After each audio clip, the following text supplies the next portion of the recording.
नमस्कार दर्शकों, terror tube नामक मेरे इस YouTube चैनल पर आपका स्वागत है।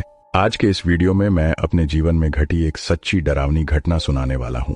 तो अपने स्नैक्स ले लीजिए और शुरू करते हैं हमारी कहानी, नए साल की काली रात। कहानी की शुरुआत, दिन था 31 दिसंबर 2021। इस दिन हम 6 दोस्त, राघव, अमर, जितेंद्र, पवित्र, शुभ और मैं, प्रभात, नए साल की पार्टी के लिए बेंगलुरु से ओडिशा लौट रहे थे। हम ट्रेन में सुबह 12 बजे चढ़े और ओडिशा के गंजाम जिले में स्थित करंडितोला गांव, जो कि हम दोस्तों का अपना गांव है, वहां पहुंचने तक रात के 12 बज चुके थे। उस दिन हमारे गांव में कुछ ऐसी घटनाएं घटी थीं जिनके बारे में हमें किसी ने बताया नहीं था। उस दिन कुछ तो अलग था। जो लोग रात रात भर जागकर नए साल की रात रास्तों पर रंगोली बनाते थे, उस दिन गांव पूरा खाली था। हमने इस बात को नजरअंदाज किया और हमारे दोस्त के घर जाकर हमारा सामान रखा, जो अकेला रहता था। फिर हम गांव की दूसरी गलियों को देखने चले गए। जिस भी गली में हम गए वहां अंधेरा ही अंधेरा था। इस बात ने हमें थोड़ा परेशान कर दिया। कुछ दोस्तों को कुछ अजीब लगा। उन्होंने कहा कि हमें वापस घर चलना चाहिए, पर पवित्र, अमर और शुभ इसके लिए तैयार नहीं हुए और हम बाकी गलियों में घूमने लगे। रास्तों पर कुत्ते भौंक रहे थे। गांव के जंगल, जहां हमारे गांव का कब्रिस्तान है, वहां से भी भेड़ियों की चिल्लाने की आवाज आ रही थी। चलते चलते हम गांव के एक डरावने हिस्से में आ गए। तभी हमारे पीछे के एक पेड़ के ऊपर से किसी आदमी के अजीब तरह से गुर्राने की आवाज आई। तब हम सब डर गए। हमने डरते हुए हिम्मत जुटाई और उस पेड़ के पास गए और देखा, पर वहां कुछ नहीं था। पर पवित्र को कुछ होने लगा था। वह अजीब ढंग से जंगल की ओर दौड़ने लगा और हम भी उसे बचाने के लिए उसके पीछे चले गए। पर शुभ और अमर की हिम्मत नहीं हुई जंगल में जाने की। वे वहीं खड़े होकर हमारे आने का इंतजार करते रहे। पवित्र अचानक से एक टूटे घर के पास रुक गया और हम भी ठहर गए। हम उसके पास गए, उससे पूछा, क्या हुआ तुझे? पर वह होश में ही नहीं था। तब का नजारा मैं आज तक नहीं भूल पाया। उसकी आंखें पूरी काले रंग की हो गई थीं, मानो जैसे वह किसी के बस में था। अचानक वह होश में आ गया और चकित था। उसने पूछा कि वह यहां कैसे आया, और तभी किसी के चिल्लाने की आवाज के साथ एक पेड़ के ऊपर से एक सड़ी हुई लाश हमारे सामने गिरी और पवित्र की आंखें फिर से काली पड़ने लगीं। तभी पीछे से अमर और शुभ आए और हमें जल्दी वहां से चलने के लिए कहा। हम सब पवित्र को खींचते हुए गांव की तरफ ले जा रहे थे, पर जब हम गांव के अंदर पहुंचने ही वाले थे, तभी 2 काली परछाइयां आकर पवित्र को खींचते हुए ले गईं। हम कुछ नहीं कर पाए और हम में से किसी की भी हिम्मत नहीं हुई जंगल के अंदर जाने की। तभी अमर और शुभ ने बताया कि गांव में काले जादू का बुरा अभ्यास हुआ है। इसका मतलब किसी ने गांव के कुछ लोगों को बस में करके उन्हें बलि देकर उनकी आत्माओं को दुष्ट शक्तियां दी हैं। ये सुनकर हमारे रोंगटे खड़े हो गए। तभी जंगल से आवाज आई, बचाओ दोस्तों, वह पवित्र था। हम लोग तुरंत गांव वालों से मदद मांगने गए, पर कोई भी आने को तैयार नहीं था। फिर हम गांव के बड़े पंडित के पास मदद मांगने गए।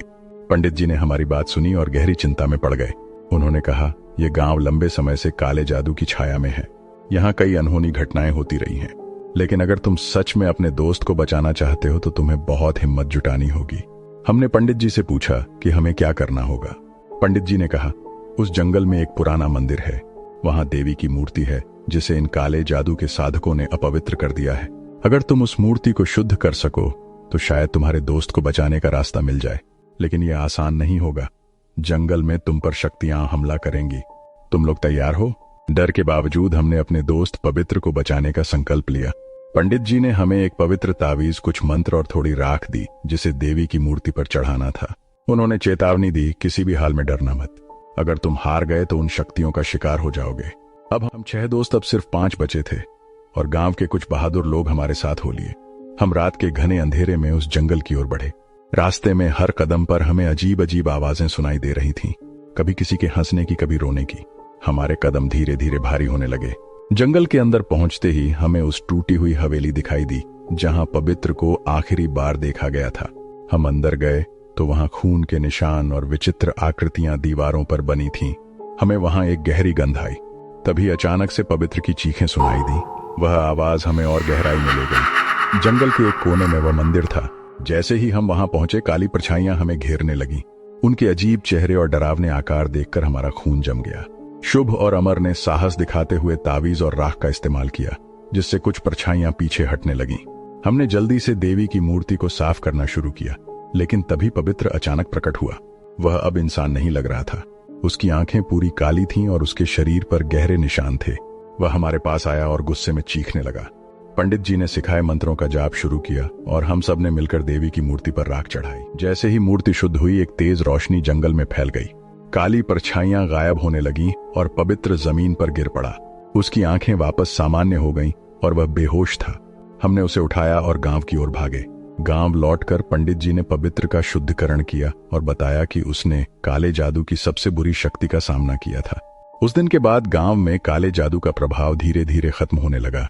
हम सब ने इस घटना को हमेशा के लिए याद रखने का फैसला किया।